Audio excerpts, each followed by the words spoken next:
ইফতারি সামনে রেখে দোয়া কবুল হয়, বিশ্বাস হয়? কি সামনে রেখে? সামনে ইফতারি। বসে থাকি আমরা তৃষ্ণায় সারাটা দিন, ছাতি ফেটে যায়। আল্লাহ দেখে, দেখতে দেখতে আল্লাহর একটা সফট কর্নার তৈরি হয়। এটাই সুযোগ কাজে লাগানো, ঠিক কিনা? মুমিন যোগ্য যে কোপ মারে, সময় মতো কাজ করে, ঠিক কিনা?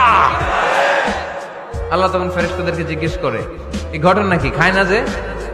খায় না কেন? আল্লাহ রোজা রাখছে। এগুলো কি? রো আফজা, পেঁয়াজ, আলুর চপ, বেগুনি, মুরগির রান। খায় না। খায় না কেন? ওরা যে ক্ষুধার্ত। আল্লাহ আপনার ভয়ে। তাই কি চায়? আল্লাহ আপনার কাছে ক্ষমা চায়।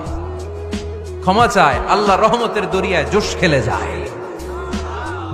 আল্লাহ তখন বলে, আমারে দেখছে নাকি ওরা? ফেরেশতারা বলে, না দেখে নাই। আমার জান্নাত জাহান্নাম দেখেছে? না দেখে নাই। আমারে না দেখে, জান্নাত জাহান্নাম না দেখে আমার এত ভয় করে।